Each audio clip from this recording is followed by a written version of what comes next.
Good afternoon. We are living in Novueval Times. My name is Matthew Tubasing. This is my video. Since I just gained a subscriber and it's been quite a while since I made a video, I thought I would do one. I'm up to 8,000,000,001 subscribers now. So, yeah, this is a milestone for me. Um, wow, things are just crazy. Like I didn't know this country could get. Seriously, we are more divided than we've ever been. The first time I was able to vote, it was during the Reagan-Carter contest, and I foolishly voted for Reagan. And 3 months later, I promised myself I am never going to vote Republican again. It was wild and stupid. First, there was the Iran-Contra scandal, which came out very early in his administration. People dug that up and found out about that. Look it up.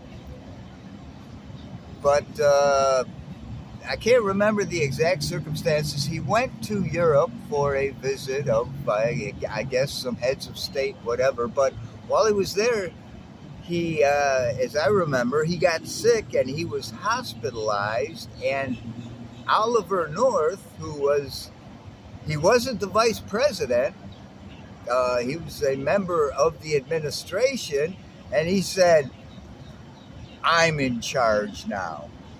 Because when the president is out of office, or even when he's in office and he is in any way incapacitated, the mantle, the mantle of authority is passed on, because we always need somebody as more or less an acting president. We don't need that.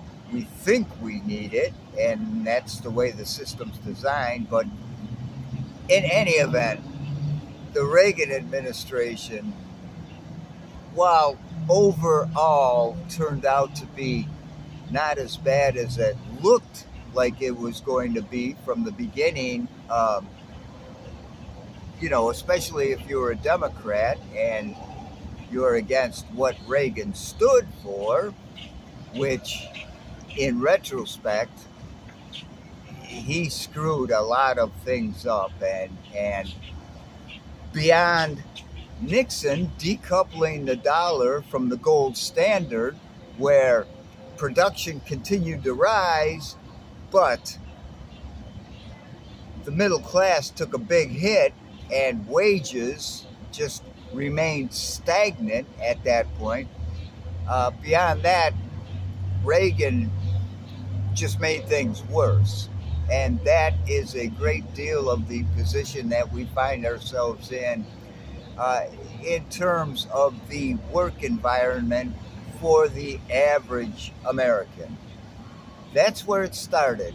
And it's only gotten worse. As little as any of the Democrats have done to possibly improve the situation for the average American, they didn't do enough, and they did a lot of counterproductive things too. Let's face it, both sides are beholden to big money.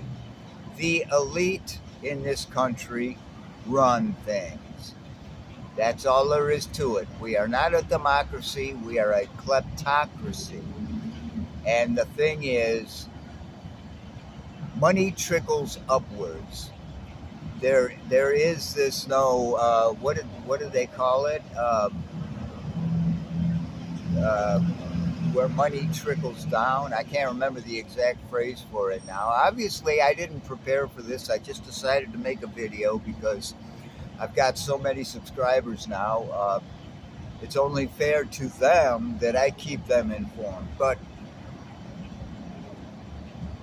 as as I commented on a post in Facebook, we are seeing a combination of 1984, Idiocracy, The Handmaid's Tale, and the fall of the Roman Empire, all at the same time.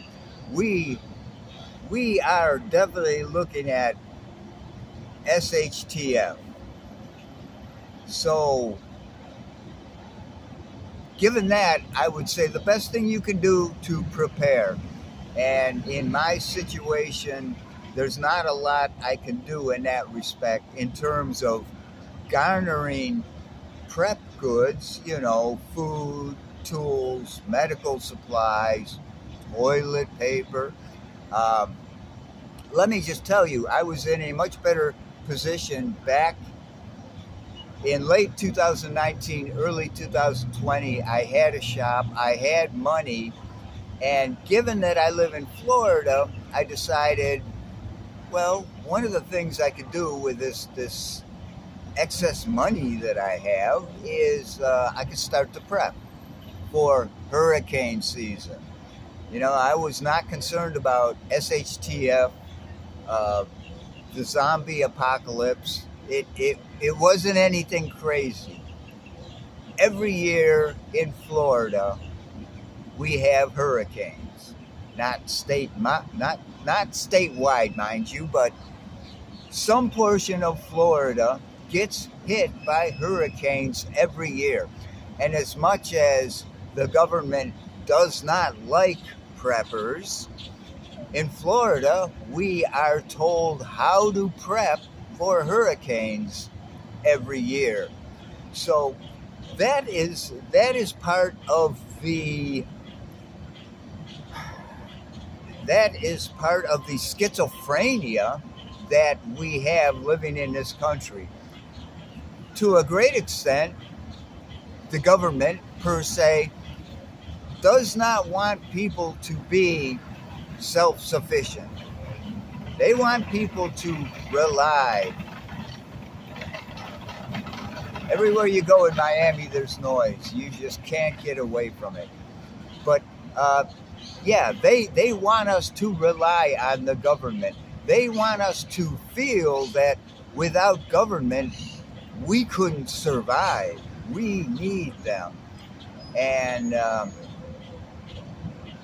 you've got that going on, and yet in other places, Florida especially, we're taught how to prep for hurricanes. And this is real.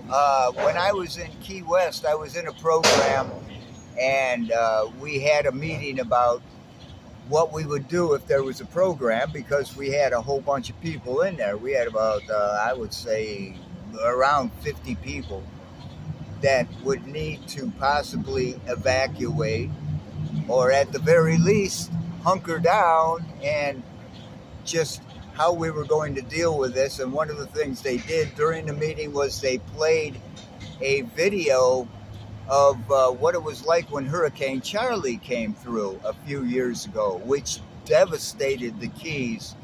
And there were people in their houses for weeks, some places, where they were out of power. That was it. You've got enough water where if you don't have a boat, you're stuck where you're at and you don't have any power. So this is a real concern. This, for Florida, SHTF means a natural disaster.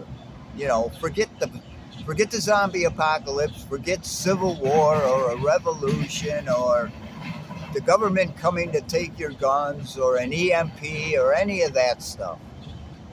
What we are talking about are natural disasters. And we're going to see more and more of that. Climate change is real. It is already affecting us. I believe it's already at a point where it's costing us more money than if we had spent money to mitigate climate change. We'd be in a much better place financially, economically. You know, you hear all the time about, oh, we can't afford to do anything about climate change. Yeah, that's really going to come to bite us in the ass. Um, as I said, I didn't do any preparation for this. I decided to just turn it on and ramble. But we are seeing the kind of divisiveness that the reason I brought up Reagan was there was a lot of divisiveness in that period. And it did get some better. Well, depending. If it's not your guy in the White House, you are always going to feel, and when I say you, I mean that in general. This is certainly not everybody across the board, but if you're a Democrat and there's a Republican in the White House, oh my God, he's destroying America. If you're a Republican and there's a Democrat in the White House, oh my God, he's destroying America. But I just got a notice on my screen, which I can't read because it's sideways and I don't have my glasses on. I'm just going to cut this short. I'm going to make another one, but be apprised. These are very strange times. This is nothing like the 60s, the 70s, the 80s, the 90s, even the first decade of the 2000s. This is something that I don't think I don't think we've dealt with since before probably World War II. We were much more united and a cohesive whole, regardless of your politics. In general, you wanted to make the country a better place, and you didn't automatically look at somebody who didn't agree with you as the enemy. That is what it has become, and I will cover this more extensively in future videos. I thought I would just put that out. So I've only got 8 billion and one 8 billion and one subscriber. I'm trying to get more, so let's see if this will help. Anyways, the Chinese have a cursing. The Chinese have a curse/blessing, and it goes like this: May you live in interesting times. Well, here we are. All right. I thank you for watching. And if you didn't watch, well, what's wrong with you, man? All right. Talk to you soon.